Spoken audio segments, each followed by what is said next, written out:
Alhamdulillah, syukurillah wa ni'matillah, la haula wa la quwwata illa billah. Asyhadu an la ilaha illallah wahdahu la syarikalah wa asyhadu anna Muhammadan abduhu wa rasuluhu la nabiyya ba'dah. Allahumma salli wa sallim ala nabiyyina Muhammadin wa ala alihi wa ashabihi ajma'in ma ba'du. Ya ayyuhalladzina amanu taqullaha haqqa tuqatih wa la tamutunna illa wa antum muslimun. Yang sangat kami muliakan Pak Kiai kita, Pak Kiai Dr. Andes Haji Soekardi, terima kasih sudah memberikan pendampingan, pembimbingannya setiap hari, dan Ustazah sekalian yang lain juga. Kemudian jamaah Sunniyah yang mudah-mudahan selalu mendapatkan rahmat dan bimbingan dari Allah Subhanahu wa Ta'ala. Bersyukur kita kepada Allah. Hari ini kita telah mendapatkan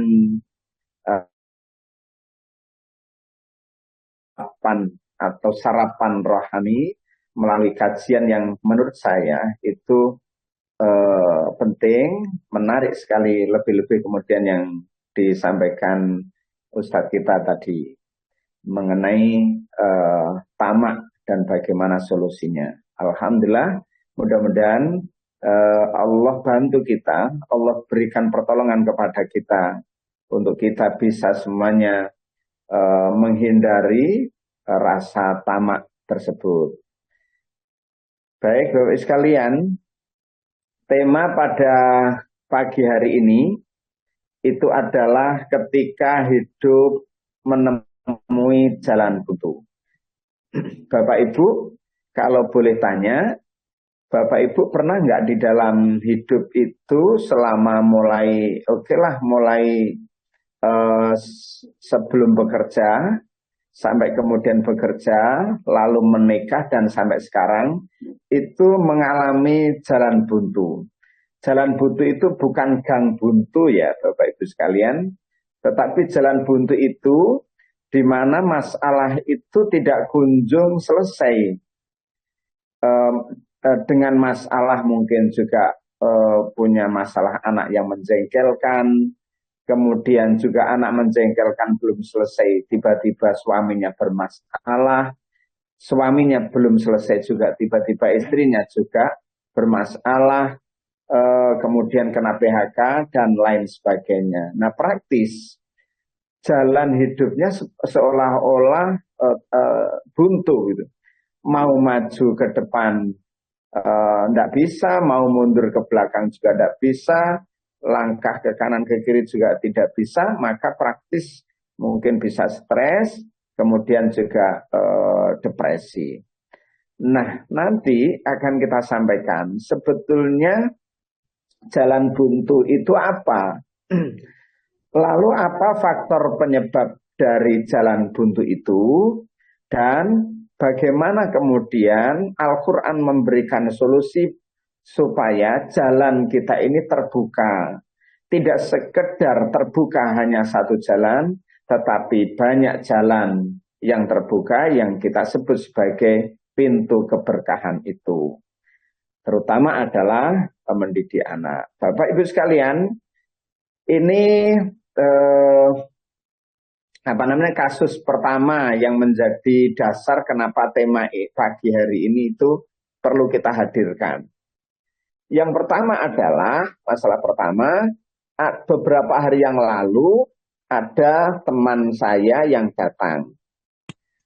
Beliau curhat, beliau adalah teman sesama kepala sekolah, tetapi sekolah di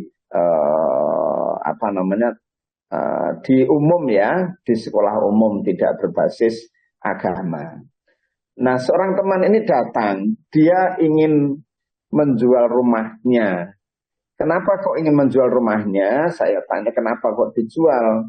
Karena punya masalah dan lain sebagainya. Apa masalahnya? Yaitu tentang anak. Jadi anaknya itu keluar masuk penjara disebabkan oleh narkoba. Beliau kemudian menyadari, Ustadz, mungkin saya dulu itu salah mendidik anak, sehingga anak saya ini jatuh kepada pergaulan semacam ini. Lah itu kemudian terakhir kemarin jadi masuk penjara itu sudah 3 kali. Lah supaya kemudian nama saya ini juga tidak jelek di warga, maka ya saya bebaskan. Terus saya tanya untuk membebaskan itu gimana caranya? Katanya saya ini sudah menghabiskan uang itu kurang lebih 300 jutaan dan ini adalah rumah saya ini itu tinggal satu-satunya dan kalau memang nanti yang 300 pun itu pinjam gitu ya. Nah kalau kemudian nanti tidak bisa mengembalikan ya rumah satu-satunya ini ya saya jual gitu ya. Maka praktis itu menjadi masalah di dalam keluarganya terkait persoalan anak. Nah kemudian sehingga ia merasa bahwa hidupnya ini buntu, sudah stres, depresi dan lain sebagainya. Jadi ini kasus pertama. Kemudian yang kedua, itu adalah seorang ibu yang mengeluhkan, yang datang juga mengeluhkan bahwa suaminya ini menikah lagi. Lalu namun yang dinikahi adalah perempuan yang masih punya suami dan belum cerai.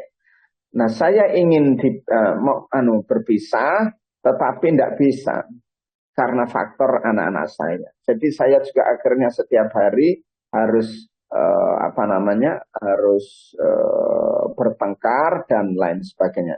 Tapi kemudian saya juga tidak mau pisah karena demi anak-anak saya juga marah daripada begini-begini dan lain sebagainya. Itu juga praktis, seolah-olah jalan hidupnya ini buntu.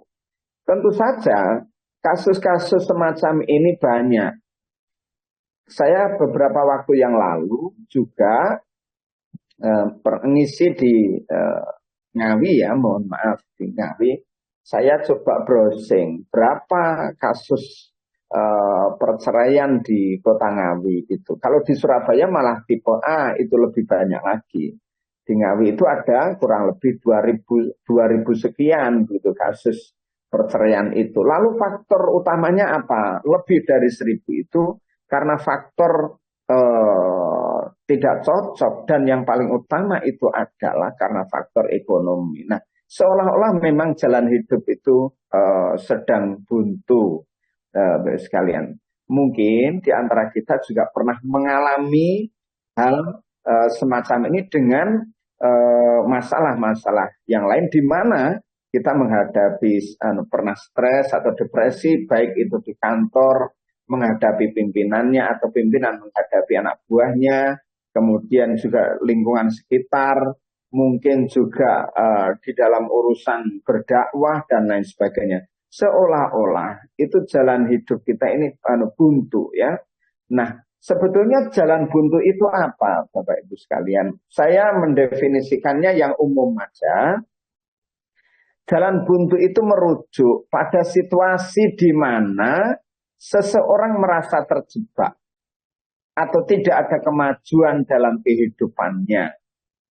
Ini dapat terjadi ketika seseorang menghadapi kesulitan di dalam hidupnya, hambatan-hambatan, atau keputusan yang sulit, yang tidak mudah, ya, untuk diatasi atau diselesaikan. Jadi itu. Jalan buntu seringkali membuat seseorang merasa terjebak dalam lingkaran yang tidak bergerak maju tanpa jalan keluar yang jelas. Bapak Ibu, misal kita sedang butuh uang, ya, bekerja sehari, 2 hari, 3 hari juga tidak dapat, mencari pekerjaan juga tidak dapat, kemudian mau cari pinjaman juga tidak ada yang mau dipinjami, entah karena faktor sudah terlalu sering pinjam ataukah yang lain. Nah, kasus-kasus ini tentu saja juga cukup banyak. Levelnya mulai dari secara individu, pribadi, di dalam keluarga, ya, kemudian juga konteks organisasi, kemudian bahkan tidak sekedar organisasi, negara pun juga mungkin juga pernah menghadapi jalan buntu itu, ya, jalan buntu. Tetapi apakah jalan buntu itu pada akhirnya harus betul-betul menjadikan kita ini berhenti hidup, begitu kan? Nah, tentu saja nanti tidak ya. Nah, nanti. Nah, kemudian Bapak Ibu sekalian, sekarang sebetulnya apa faktor-faktor yang menyebabkan jalan hidup kita ini buntu, yang seolah-olah masalah kita ini tidak kunjung selesai. Jadi, tidak kunjung selesai. Nah, saya membaginya menjadi dua, Bapak Ibu sekalian. Ya. Yang pertama, itu faktor umum. Ya. Faktor umum. Ya. Apa yang menyebabkan jalan hidup kita buntu dan seolah-olah sulit kita untuk keluar dari masalah kita? Ya. Yang pertama adalah tidak adanya tujuan dan visi hidup, Bapak Ibu. Mohon izin, orang yang tidak punya visi atau tujuan hidup yang jelas, maka dia pasti akan mengalami jalan hidupnya itu buntu. Karena memang tidak punya tujuan hidup atau visi hidupnya tidak jelas. Atau tujuan dan visi hidupnya salah. Nah ini, Bapak Ibu barangkali pernah ketemu orang di jalan, lalu bertanya, Pak jenengan mau kemana? Saya mau jalan-jalan. Jalan-jalan kemana? Saya enggak tahu, pokoknya jalan-jalan saja. Nah, praktis bisa disimpulkan, jalan-jalan yang tidak memiliki tujuan itu disimpulkan sebagai jangan-jangan orang ini linglung begitu ya. Walaupun kemudian kita juga tidak boleh suudzon semacam itu. Tetapi ketika tidak punya jalan, tidak punya tujuan dan mau kemana, ya pasti itu kemudian mengalami kebuntuan-kebuntuan di dalam hidupnya ini. Itu beda dengan misalnya Bapak Ibu, saya tanya, Bapak Ibu mau kemana? Lalu Bapak Ibu kemudian menjawab, saya mau ke Jakarta. Oh, ke Jakarta. Rencananya naik apa? Saya rencananya naik pesawat. Jam 8 pagi, perkiraan sampai sana adalah jam sekian, jam sekian. Maka itu tujuan hidupnya jelas. Tujuan safarnya itu jelas. Maka akan sampai walaupun di tengah jalan itu ada kendala-kendala. Misal kita naik kereta, ya kan? Mau ke Jakarta itu. Mau kemana, Bu? Mau ke Jakarta. Naik apa rencananya naik kereta? Tujuannya adalah Jakarta. Walaupun kemudian di tengah jalan, kereta itu kemudian rusak misalnya. Ada kendala di situ. Maka tetap saja karena punya tujuan ke Jakarta, bisa orang tersebut itu menunggu kereta itu diperbaiki, bisa juga kemudian turun dari kereta lalu mencari kendaraan yang lain. Tetapi kemudian itu pasti akan sampai ke Jakarta itu. Kenapa? Karena tujuan safarnya itu adalah ke Jakarta. Orang mukmin itu diajarkan tujuan dan visi hidupnya itu untuk mencari ridha Allah. Kalau untuk mencari ridha Allah, maka akan sampai pada tujuan hidupnya, yaitu mendapatkan ridha dari Allah. Dan masalah-masalah itu insya Allah tidak akan tertutup. Contoh, ada kasus suami istri, ada kasus seorang orang tua dengan anaknya, misalnya. Maka ketika menyadari bahwa dalam berkeluarga, dalam mendidik anak, ya, di dalam permasalahan menyelesaikan miskomunikasi antar pasangan hidup, itu tujuannya adalah untuk mencari ridho Allah, maka akan sampai ke sana, maka akan ada penyelesaian. Sebetulnya kita dibuat jengkel oleh anak kita, misalnya suatu saat kita sudah berniat baik, ya kan tujuannya baik, tetapi anak kita kok beda dengan kita, perilakunya kok begitu menjengkelkan bagi kita, misalnya, dan mengarah kepada hal yang negatif. Maka kemudian kalau orientasi kita hidup kita ini adalah untuk mencari ridha Allah, ya sudah, Pak, Bu, kita bukankah berkeluarga ini dalam rangka mencari ridha Allah? Ayo kita selesaikan permasalahan ini. Bagaimana jalan menuju jalan supaya Allah meridhoi langkah kita di dalam keluarga ini.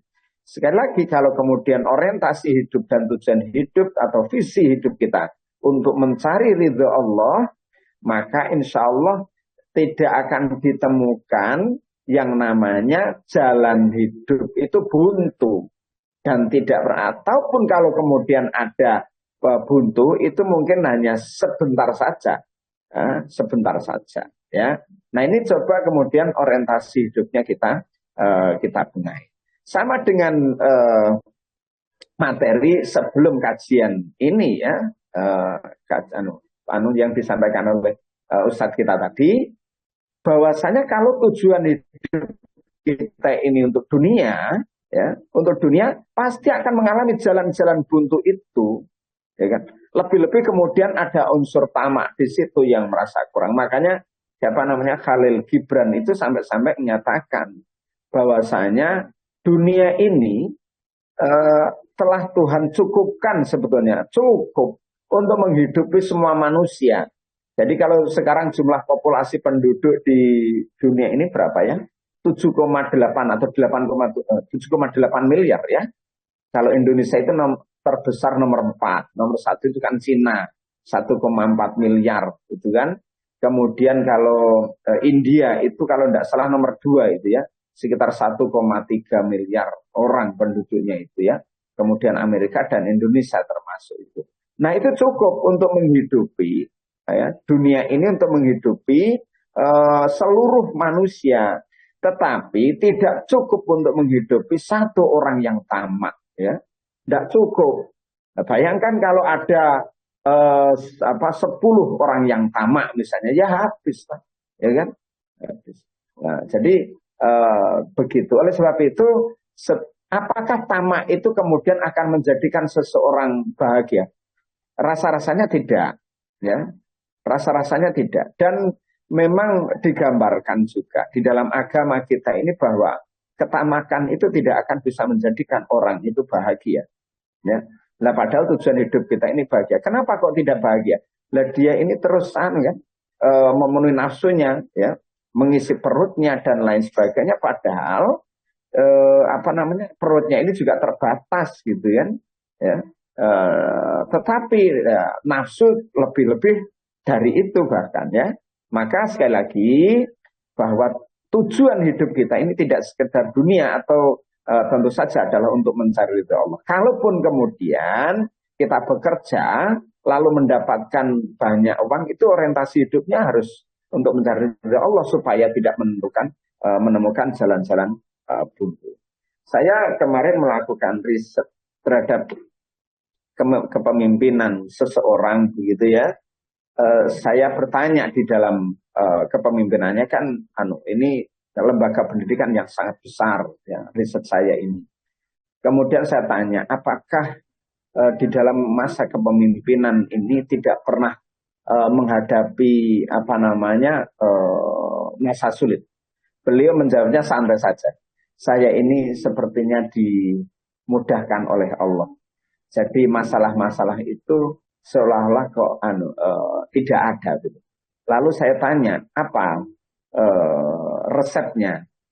Ya, saya meyakini bahwa saya sedang menjalankan amanah dari Allah dan saya di dalam melaksanakan amanah itu hanya untuk mencari ridha Allah saja, sehingga masalah-masalah mungkin ada kerikil-kerikil yang kecil. Kemudian karena niat saya juga hanya untuk mencari ridha Allah, saya lakukan pendekatan secara persuasif, ya kan, personal approach, ya. Kemudian juga banyak hal gitu ya, hati dan pikiran kita ini nyambung kepada Allah. Ya itu kemudian mungkin yang bisa menjadikan masalah-masalah itu ya yang menghambat itu kok dimudahkan, dilancarkan oleh Allah SWT. Jadi sekalian kita coba kemudian tujuan dan visi hidup kita ini kita luruskan, kita benahi. Kemudian yang kedua, Bapak Ibu, kenapa? Apa faktor yang menyebabkan jalan hidup kita ini buntu? Yang kedua adalah adanya ketidakpastian dan perubahan. Ini saya percepat saja ya, mudah-mudahan nanti. Adanya ketidakpastian dan perubahan. Ketidakpastian apa? Perubahan apa? Masuk masa pandemi itu luar biasa. Ya, kemarin itu, di mana terjadi PHK besar-besaran dan lain sebagainya. Itu menyebabkan sesuatu yang di luar kemampuan kita, itu bisa menyebabkan jalan hidup kita buntu. Keluar dari perusahaan atau di PHK lalu bingung. Ini bekerja apa, di mana, dan lain sebagainya. Padahal Allah memberikan rezeki itu, Bapak Ibu sekalian, kadang-kadang tidak sesuai dengan keahlian kita loh. Saya itu punya teman di Jawa Timur itu. Beliau ini adalah seorang akuntan publik. Jadi akuntan publik itu ya apa namanya ya rumahnya banyak, jadi dari hasil akuntannya itu ya sudah jadi rumah dari apa dan lain sebagainya, ada beberapa. Nah kemudian entah apa yang terjadi itu, kemudian beliau ini berniat, beliau ini dari pondok ya Bapak sekalian. Jadi basic agamanya ya untuk menjadi mubalik itu besar, memang teman ini ya.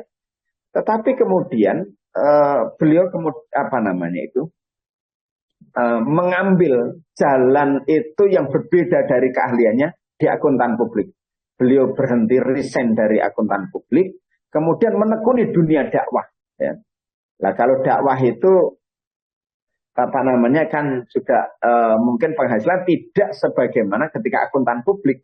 Akuntan publik itu kalau cerita dari teman kita itu bahwa ketika harus mengaudit di sebuah perusahaan, misalnya di perusahaan apa entah milik negara atau yang lain gitu, biasanya ada kerjasama begitu ya, sehingga nanti mendapatkan sesuatu yang sangat besar. Bagaimana kemudian hasil audit itu menjadi wajar dan lain sebagainya. Nah kemudian beliau tinggalkan itu, beliau jual rumahnya itu. Kenapa saya tanya, kenapa kok dijual? Saya tidak mau menggunakan apa rumah yang saya mendapatkan hasil dari itu tidak jelas. Ya, beliau merasa itu tidak jelas gitu ya. Nah kemudian beliau tinggalkan itu. Nah kemudian menekuni dunia dakwah. Apa yang terjadi Bapak sekalian? Ya tentu saja ekonominya tidak sebesar saat menjadi akuntan. Tetapi terus istiqomah. Kemudian sampai ada orang itu ngobrol-ngobrol. Ini lingkungan ini butuh mesin bubut. Saya enggak nganu tak. Enggak kepingin buka mesin bubut begitu. Beliau bilang, saya tidak punya keahlian di bidang mesin perbubutan itu katanya. Ya nanti gini, jenengan punya modal berapa? Ya sekian-sekian. Itu cukup. Nanti saya kenalkan dengan ini. Nah sekarang sudah buka usaha mesin bubut ini beberapa kantor sekarang. Berawal dari sesuatu yang ia sama sekali nol di dalam bidangnya atau bidang mesin perbubutan. Apa artinya sekalian?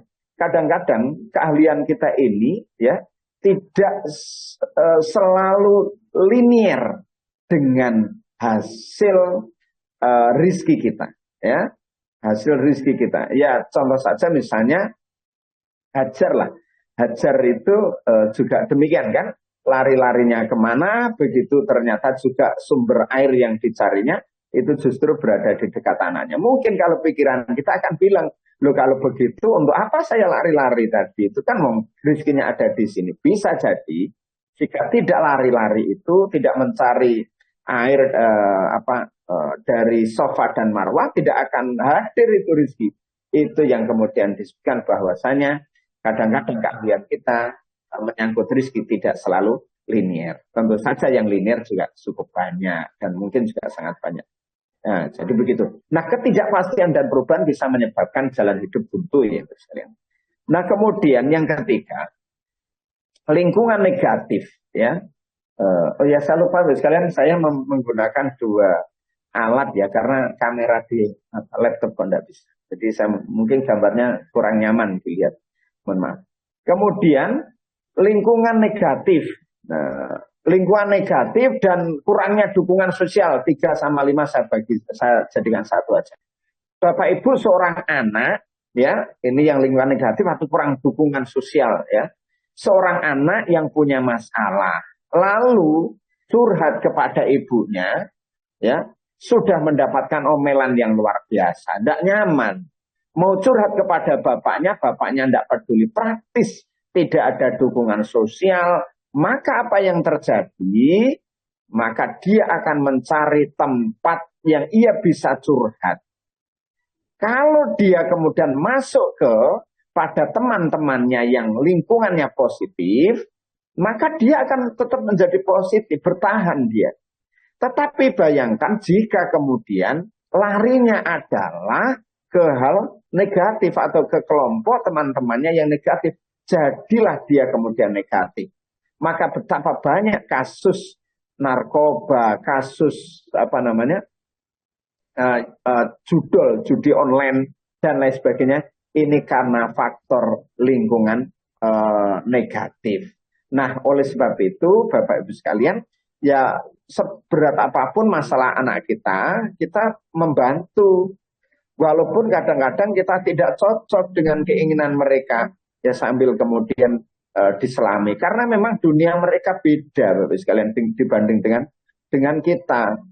Menurut kita, tabuhan jedor itu misalnya ya, itu tidak mungkin mengganggu dan berisik. Tapi bagi anak muda itu katanya itu ya, itu juga senang justru gitu, banyak lingkungan menghibur dan lain sebagainya. Nah ini memang berbeda. Makanya ada sebuah buku yang pernah saya ceritakan karya Prof. Zainuddin Maliki itu buah jatuh jauh dari pohonnya. Ya. Artinya keinginan anak, impian anak jauh berbeda dengan orang tuanya. Dan itu memang harus kita sadari. Makanya siapa Khalil Gibran kembali saya kutip kalau tidak salah itu, anakmu itu seperti anak panah begitu ya. Jadi ketika dilepas ya wis ya sudah lepas gitu ya. Tugas kita ini hanya memberikan bekal yang kita berusaha untuk yang terbaik gitu ya, sekalian. Maka kita ciptakan lingkungan dan yang positif dan dukungan sosial serta moral yang lebih baik ya. Yang keempat ya,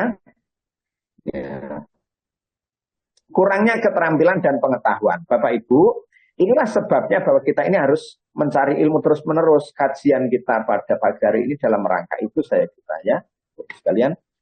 Kenapa? Masalahnya sama. Nah, misalnya Bapak Ibu punya ada di depannya ada air mineral nih. Air mineralnya kemudian tumpah ya kan di meja itu. Nah, misalnya menyebabkan kotor. Cara menyelesaikannya beda setiap orang. Ya, setiap orang beda. Ada orang yang tidak lulus SD menyelesaikan masalahnya dengan masalah yang sama dengan orang lain itu beda. Antara orang yang tidak sekolah dengan lulus SD, itu beda menyelesaikannya. Demikian juga antara yang tidak sekolah, yang hanya lulus SD, yang hanya lulus SMP, SMA, dan mungkin juga dengan yang sudah kuliah, cara menyelesaikannya berbeda. Nah, sesuai dengan kemampuan dan keterampilannya. Nah, oleh sebab itu, agama kita ini kan mengajarkan bahwasannya kita ini harus menuntut ilmu mulai dari sekalian ya, mulai dari buayan sampai liang lahat. Orang yang mau wafat saja itu masih butuh ilmu, ya kan? Maka diajari, diperdengarkan kalimat la ilaha illallah, masih dibimbing, diajari sampai di situ. Artinya kalau orang itu tidak bersemangat mencari ilmu, ya dia pada akhirnya sebetulnya rugi. Makanya tolabul ilmi itu kan menuntut. Sebetulnya bukan mencari, menuntut. Kalau seorang jaksa itu menuntut itu, maka yang dituntutnya harus sampai berhasil. Oh, namanya menuntut gitu kan. Nah sama di dalam mencari ilmu itu tolabul ilmi itu menuntut ya. Ya jadi mencari ilmu itu sampai berhasil ya, dengan ngoyo dengan apa. Kayak kegiatan ini Masya Allah tentu saja juga butuh effort yang besar. Tapi mudah-mudahan menjadi amal jariah semuanya, termasuk meningkatkan keterampilan dan pengetahuan kita supaya menyikapi persoalan-persoalan hidup itu diberikan kemudahan. Yang keenam, karena 5 sudah saya gabung tadi, keenam ketidakmampuan mengatasi stres, Bapak Ibu sekalian. Ketidakmampuan mengatasi stres itu bisa menyebabkan jalan hidup itu buntu, Bapak Ibu sekalian. Nah, ini jalan hidup itu buntu kalau kemudian tidak mampu mengatasi stresnya ini. Makanya Bapak Ibu, bagaimana caranya supaya tidak stres? Riset-riset itu banyak sekali. Penyebab dari orang stres itu ya nanti ada pada jawabannya pada ini ya sekalian. Faktor khusus nanti saya sambung sekalian itu ya. Karena bisa jadi nanti ya jauh dari Allah. Orang itu kalau dekat dengan Allah itu kan pikirannya dijadikan cerdas, hatinya itu dijadikan lapang. Jadi semakin jauh dari Allah ya tingkat stresnya semakin tinggi begitu ya. Nah, Itu faktor umumnya Bapak Ibu sekalian. Sekarang faktor khusus. Faktor khususnya. Yang pertama, faktor khususnya itu adalah penyebab dari jalan hidup kita buntu, persoalan kita tidak kunjung selesai, persoalan anak, ya, dan lain sebagainya. Anak masih kecil, masih menjadi tanggungan kita, kadang-kadang kita dipipisin gitu ya. Setelah kemudian remaja menjadi besar remaja, dia sudah mulai membangkang, gitu ya. Padahal pendidikannya kita biayai semuanya. Kemudian dewasanya sebelum menikah juga merepotkan, harus kita orang tua juga bingung mencarikan pasangan gitu kan.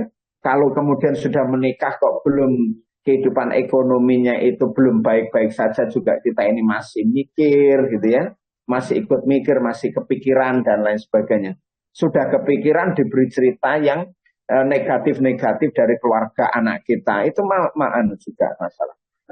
Juga mungkin menjadi faktor-faktor seolah-olah jalan hidup itu buntu, kok sulit sih, dan lain sebagainya, begitu ya. Nah, kemudian jauh dari Allah, itu bisa menyebabkan jalan hidup kita buntu. Bapak Ibu, saya izin tanya, kalau ibu-ibu membutuhkan uang, ini ada yang butuh uang nggak ya ibu-ibu ini ya? Nah, kayaknya kalau lihat senyumnya ada yang butuh ya, berarti sama dengan saya ya. Nah, misalnya ibu butuh uang. Nah, lalu karena punya suami, maka mintanya kepada suami, ya kan? Artinya uang yang di luar anulah, misalnya kan jatah setiap bulan yang memang sudah diplot, sudah diamplopi untuk pendidikan anak dan lain sebagainya. Tetapi ada kebutuhan di luar itu, sehingga membutuhkan uang. Maka ketika butuh uang, pertanyaannya, ibu mendekat kepada suami dengan entah itu meminta langsung ataukah menyampaikan keluhannya secara tidak langsung, prinsipnya mendekat. Kemudian bisa jadi juga mijit-mijit dulu misalnya. Nah, kan yang romantis itu katanya begitu ya, romantis bagi yang muda gitu ya, yang sudah sepuh-sepuh mudah-mudahan masih romantis juga ya, karena itu kehidupan yang membahagiakan ya, kira-kira begitu. Nah, tentu saja mendekat. Itu maka ketika mendekat, suami selama ada uang diberi. Itu ketika ada uang. Tapi ada seorang istri yang ia membutuhkan sesuatu dari suaminya, tapi justru jauh dari suaminya. Jauh bisa secara fisik jauh, secara perilaku jauh. Misalnya secara fisik jauh. Misalnya dia meninggalkan suaminya, ya kan, tidak peduli suaminya. Dia menjauh tapi butuh uang. Ya mungkin suami akan mikir-mikir akan memberikan itu ya. Kalaupun ada uang banyak mungkin diberikan sedikit saja. Atau mungkin jauh dari sisi sikap. Suami datang gitu ya, kemudian lalu dapat bentaan, dapat marahan, kemudian juga dapat omelan. Maka secara perilaku menjauh. Maka sebetulnya pulang-pulang suami itu membawa uang 10 juta mau diserahkan semuanya, bisa-bisa nggak jadi diserahkan. Kenapa? Karena posisinya menjauh. Ya, kalau menjauh. Demikian juga bapak-bapak lama kemudian di luar kota. Lalu kemudian menginginkan kasih sayang dari istrinya, satu misal. Maka ketika membutuhkan istrinya, yang dilakukan oleh seorang suami adalah mendekat. Tidak mungkin kemudian membutuhkan lalu kemudian posisinya justru menjauh.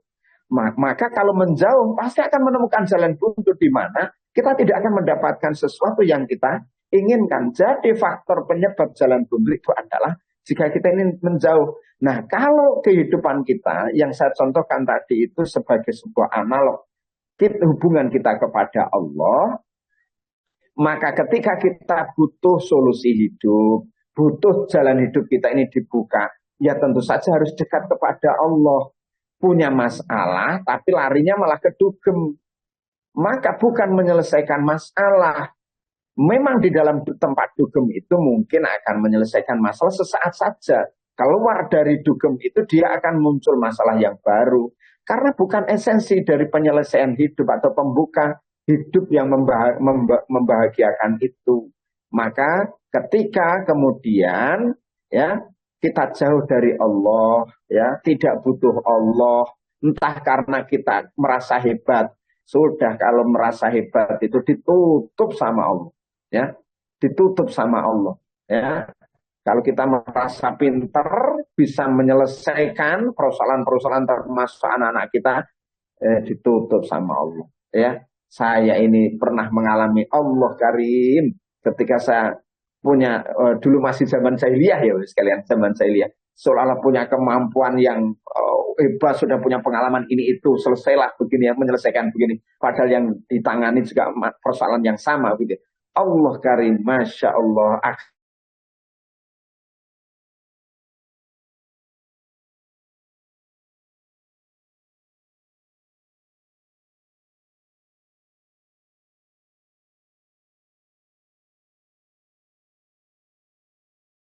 Satu minggu selesai itu dengan cara begini-begini. Allah Karim, masya Allah. Tidak bisa ternyata.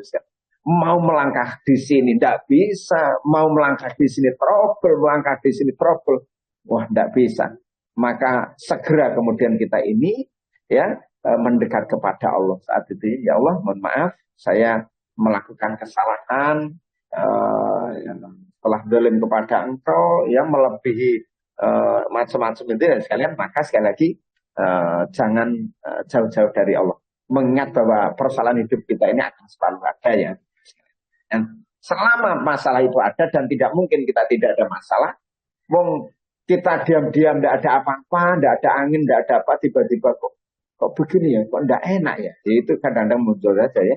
Isi Allah kembali hatinya. Nah, kemudian yang kedua, melakukan dosa, maksiat dan berbuat dolim. Ini bisa menyebabkan jalan hidup kita ini buntu, Bapak Ibu sekalian. Ya, melakukan dosa atau maksiat atau dolim. Nah ini ada slide. Nah, ini Bapak sekalian, nanti kalau Bapak Ibu itu lagi baca-baca Al-Quran sambil ditengok ya surat Al-Anbiya ayat 87 ya. Ayat 87 ini menjadi renungan bagi kita. Betapa kesalahan, betapa kemaksiatan itu justru akan menyebabkan jalan hidup kita ini buntu ya. A'udzubillahi minasyaitonir rajim. Wa dzannun idzahaba mughadiban fadzanna allan naqdira alaihi fanadza fid dzulumat alla ilaha illa anta subhanaka inni kuntu minadz dzalimin. Bu, bisa dibantu membacakan terjemahnya? Monggo Bu Ajawati. Siap. A'udzubillahi minasyaitonirrajim. Bismillahirrahmanirrahim. Dan ingatlah kisah Dzun-Nun atau Yunus ketika dia pergi dalam keadaan marah. Lalu dia menyangka bahwa kami tidak akan menyulitkannya. Maka dia berdoa dalam keadaan yang sangat gelap. Tidak ada Tuhan selain Engkau. Maha suci Engkau. Sungguh aku termasuk orang-orang yang dolim. Masya Allah. Bapak Ibu sekalian, mohon izin. Dan ingatlah kisah Dzun-Nun. Dzun-Nun itu dilekatkan Nabi Yunus ya Bapak Ibu. Lalu muncul pertanyaan, kenapa Nabi Yunus itu diberi julukan oleh Allah Dzun-Nun gitu ya. Nah, Dzun-Nun itu bisa bermakna pemilik ikan atau orang yang pernah hidup di dalam ikan. Nah, ini kan dalam kurung Yunus ini sebetulnya ini kan tidak disebutkan nama Yunus kan di dalam ayat ini. Artinya misalnya wazal Yunus atau misalnya begitu kan enggak ya. Ya, enggak, tapi menyebutnya Dzun-Nun. Ini cara Allah menjaga kehormatan manusia, terutama adalah nabinya. Melakukan sebuah kesalahan, tetapi namanya masih begitu dijaganya. Ini juga boleh kemudian kita maknai Bapak Ibu sekalian, ketika kita punya anak yang kemudian dia melakukan kesalahan, ya tentu saja jangan sampai kemudian kita panggil itu dengan nama yang jelek, ya, nakal atau apalah begitu yang lain, ya. Maka kita jaga kehormatannya. Ya, jaga kehormatannya. Demikian juga menjaga nama baik orang itu juga bagus sekali, Bapak sekalian. Nah inilah kalau kemudian kita hubungkan dengan eh, apa namanya ghibah ya, ghibah atau membicarakan keburukan orang itu dilarang wong dalam kondisi anu itu selain juga memakan bangkai, mungkin ada penjelasan begitu juga. Tetapi kita perlu menjaga, kalau kita menghina orang, itu kan sama dengan menghina Allah yang menciptakan pada akhirnya. Demikian. Maka ini kita diajarkan oleh Allah, ya, dalam kondisi melakukan kesalahan, itu masih dijaga kehormatannya. Jadi, gunun, orang pemilik ikan atau orang yang pernah hidup di dalam ikan. Ya, itu Nabi Yunus pada akhirnya penjelasan. Kemudian ketika ia pergi dalam keadaan marah, Bapak Ibu kita sangat mengenal Nabi Yunus itu diberikan perintah oleh Allah untuk berdakwah kepada kaum Ninawa. Ya, ibaratnya kalau kita ini mendapatkan perintah begitulah Bapak Ibu dari Allah, entah perintah berbuat baik, entah untuk melakukan ibadah dan lain sebagainya. Tetapi kita ini mengabaikan, ya kan? Nah, Dunun itu ketika mendapati kaumnya ini, kalau bahasa Lamongannya apa ya? Cengkal ya, bahasa Bojonegoronya cengkal, gitu ya.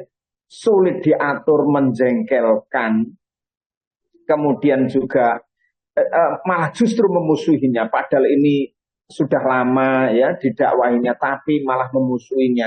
Pikiran Nabi Yunus, perkiraan saya, perkiraan wallahu alam ya, itu mungkin juga sama dengan kita semuanya, ya.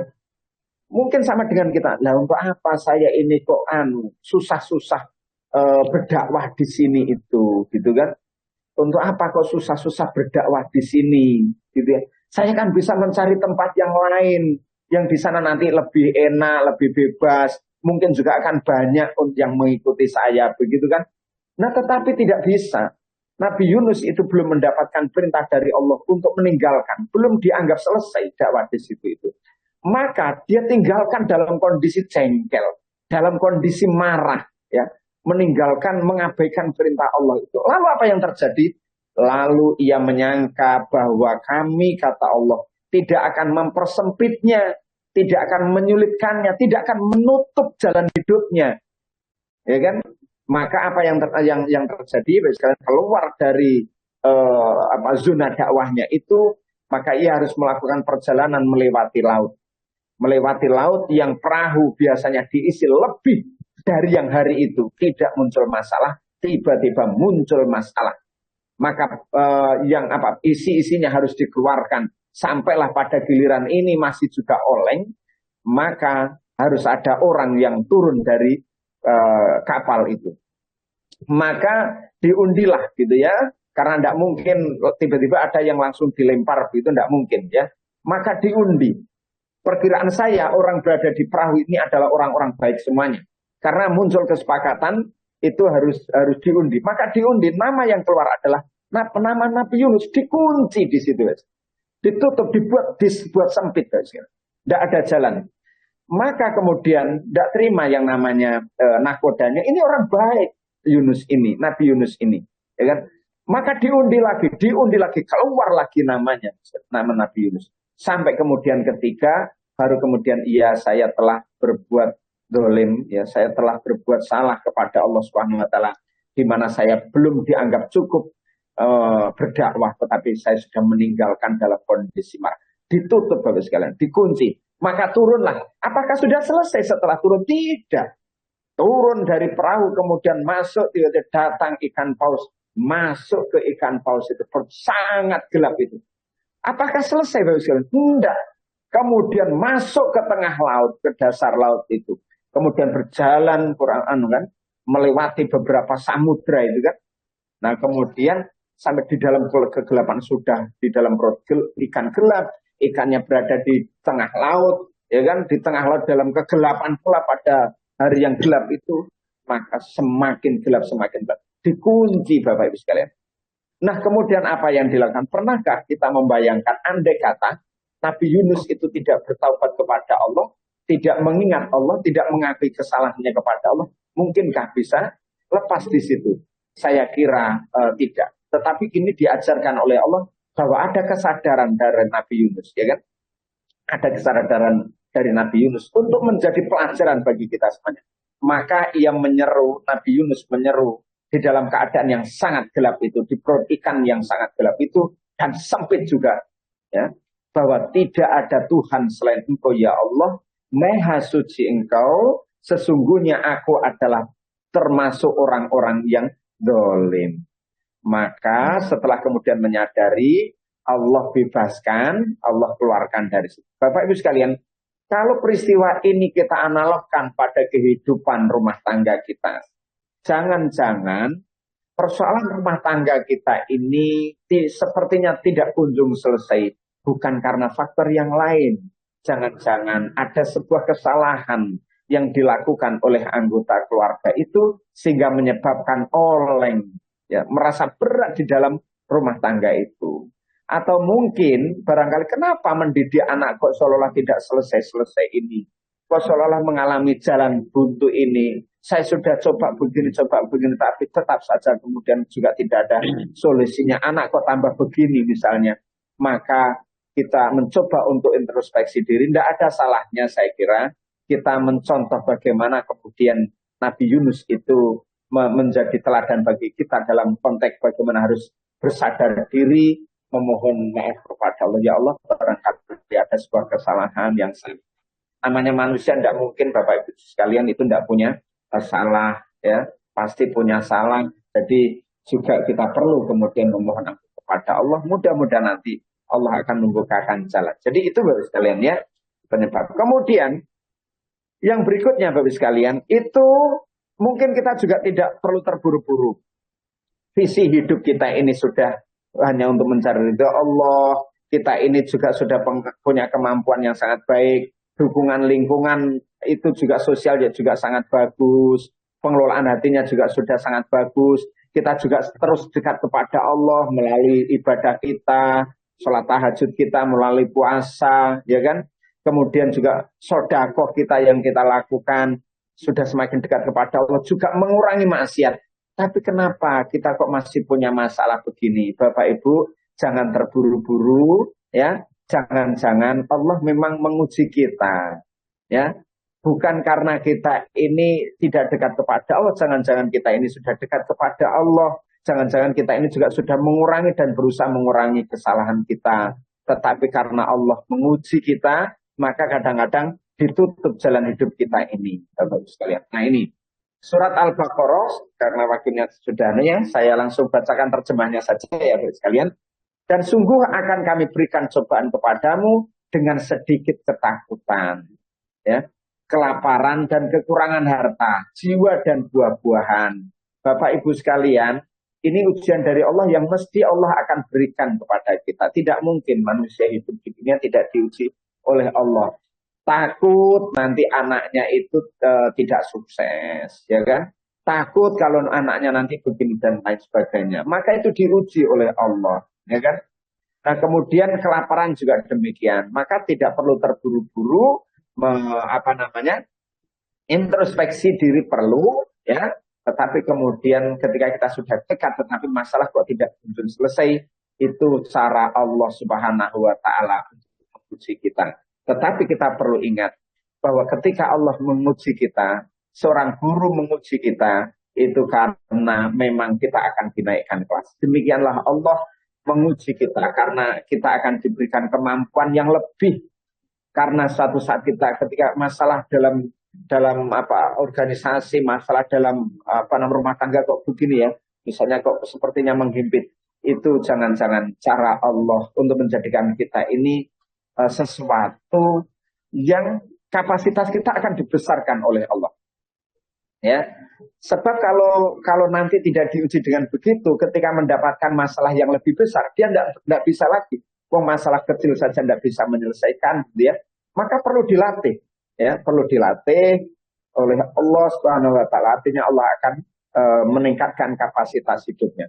Saya kira Bapak Ibu sekalian, orang-orang besar yang ada di sini, Bapak Ibu sekalian, yang sudah sampai pada puncak kesuksesannya dan sudah melewati itu, saya punya keyakinan tidak mungkin di dalam perjalanan itu tidak mengalami masa-masa sulit, ya. Pasti kalau kita renungkan jauh ke belakang, rasa-rasanya itu semuanya waktu itu juga tidak ada solusi seolah-olah. Tapi kemudian kita terus berikhtiar, kita terus mendekat kepada Allah, ya kan?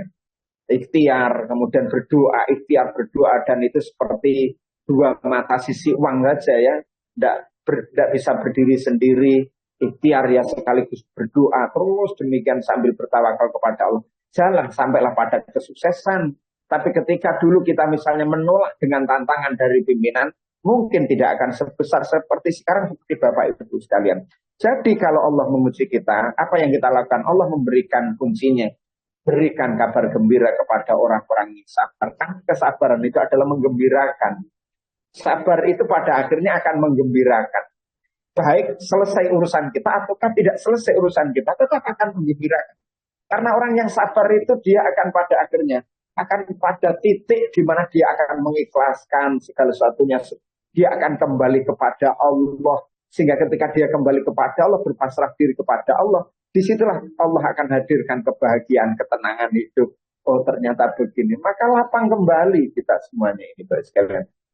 Makanya di surat Yusuf itu kan beberapa kali ketika Nabi Yakub mendapatkan masalah dari anak-anaknya, ya di kajian awal-awal kita itu dulu, pertemuan keberapa gitu ya, sekarang kan sudah 38 ini, itu sampai menyampaikan bahwa fasabrun jamil, sabar itu indah, sabar itu enak, sabar itu nikmat. Kalau boleh tanya Bapak sekalian, sabar dengan bersyukur itu lebih mudah mana?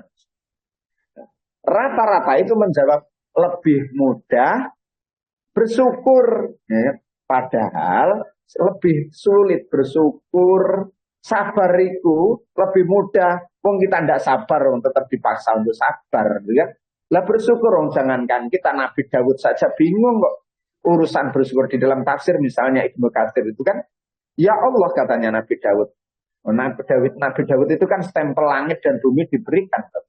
Stempel langit itu artinya kenabian, stempel bumi sebagai raja.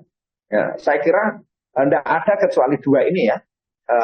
Siapa namanya Nabi Daud dan anaknya Nabi Sulaiman itu. Anaknya Nabi Daud namanya Nabi Sulaiman itu. Nah itu kan kemudian bilang, ya Allah bagaimana saya bisa bersyukur atas nikmat yang engkau berikan semuanya ini. Sementara bisa bersyukur saja itu adalah bagian dari nikmat. Lo bisa bersyukur itu nikmat. Makanya berat bersyukur itu. Ya kan? Nah itu. Oleh sebab itu ketika mendapatkan masalah ujian dari Allah, maka sabar ya. Nah, kemudian sabar karena ada batasnya Ustaz. Kalau ada batasnya katanya Pak kita, guru kita Pak Kiai Soekardi, ya kalau ada batasannya namanya juga tidak bersabar itu. Ya bersabar itu memang ada batasannya ya. Jadi itu. Nah, jadi sekalian ini. Kemudian bagaimana sekarang solusinya? Ini merangkum saja berarti ya. Perbaiki visi dan tujuan hidup Bapak Ibu. Ya, hanya mencari ridha Allah itu solusinya supaya pintu hidup kita ini, jalan hidup kita yang buntu itu dibuka oleh Allah. Kemudian yang kedua mendekat kepada Allah, bukan justru malah menjauh. Seperti Ibnu Sina itu loh. Sekarang masalah terberat bagi beliau itu kan ketika menulis idenya berhenti, tidak muncul ide itu kan, maka di situ kemudian justru tidak ke perpustakaan, tapi justru datang ke masjid untuk bersujud kepada Allah, mendekat kepada Allah. Yang ketiga bersabar, Bapak Ibu, ya. Terhadap mungkin kita sudah dekat kepada Allah, sudah mengurangi dosa, ya kan, tapi masih kemudian diuji oleh Allah, ya. Maka bersabar, ya. Kemudian yang keempat, sadari bahwa Allah tidak memberikan beban di luar kemampuan. Bapak Ibu pernah duduk di kursi barangkali ya, atau sekarang duduk di kursi atau bertempat dimanapun saat ini. Nah, kursi yang dibuat oleh pembuat, Bapak Ibu, itu kan sudah diukur. Kapasitasnya berapa ini bisa menerima beban. Yang semula misalnya ini kekuatannya itu hanya untuk ukuran 100 kilo maksimal. Tidak mungkin kemudian itu orang yang paham itu kursinya hanya kuat menampung 100 kilo lalu diberikan 500 kilo. Maka itu enggak bisa, pasti akan rusak ya. Nah, demikianlah Allah yang menciptakan kita. Karena Allah yang menciptakan kita itu sudah diukur. beban apa yang memang mampu diemban orang ini. Tidak mungkin Allah itu zalim dengan melebihi ujian di luar kapasitasnya. Jadi pasti itu sudah sesuai. Jadi seberat apapun yang kita rasakan ya terhadap ujian buntu apapun jalan hidup kita, sesungguhnya itu adalah sudah diukur oleh Allah dan kita mampu untuk kemudian menyelesaikannya ya. Ya. Jadi sudah diukur sama Allah. La yukallifullahu nafsan illa wus'aha. Jadi di situ tidak mungkin dibebankan kepada kita sesuatu yang di luar kemampuan kita. Maka kita tidak boleh kemudian suudzon kepada Allah. Hindari suudzon. Tapi justru harus suudzon. Oh ini cara Allah ya. Sambil bersabar cara Allah untuk mendidik dan meningkatkan kemampuan saya, kapasitas saya. Nah ini sekalian. Yang kelima, memperbanyak istighfar. Bapak Ibu, kalau misalnya tertutup jalan tubuh kita ini dikarenakan dosa dan kesalahan kita, seperti halnya tadi misalnya Nabi Yunus tadi, misalnya ya, maka memperbanyak istighfar itu sangat baik, Bapak Ibu sekalian. Nanti bisa buka surat Nuh ya, ayat 10, 11, 12. Orang yang banyak istighfar, maka akan diturunkan hujan yang lebat. Hujan itu saya kira maknanya keberkahan ya Bapak Ibu sekalian.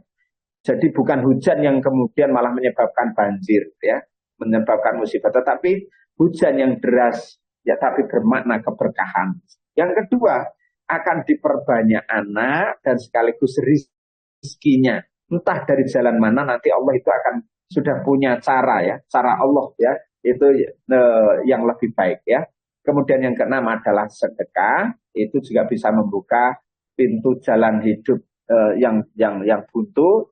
Saya punya teman, jadi ketika teman yang donasi, kalau kita punya kegiatan itu beliau yang men-tackle semuanya ya. Misalnya kegiatan membutuhkan waktu 40 juta, membutuhkan dana 40 juta, beliau yang menekel dan lain sebagainya itu, ketika mendapatkan masalah gitu ya, itu malah justru brol begitu Pak Ustaz. Kita tanya, kenapa kok demikian? Ini cara saya, begitu ya, untuk kemudian supaya masalah-masalah ini kemudian selesai. Nah itu juga bisa Ustaz. Dan banyaklah kasusnya, Bapak Ibu saya kira juga pernah mengalami berobat dengan cara Allah, yaitu dengan cara bersedekah ini. Uang yang sudah kita siapkan untuk berobat, tiba-tiba dia bicara, saya ingin berobat dengan cara Allah. Dari yang saya kumpulkan untuk berobat ini, saya serahkan kepada itu juga ada, ekstrim. Makanya kalau kita memberikan sesuatu yang wow kepada orang, itu balasannya dari Allah itu juga wow. Gitu ya.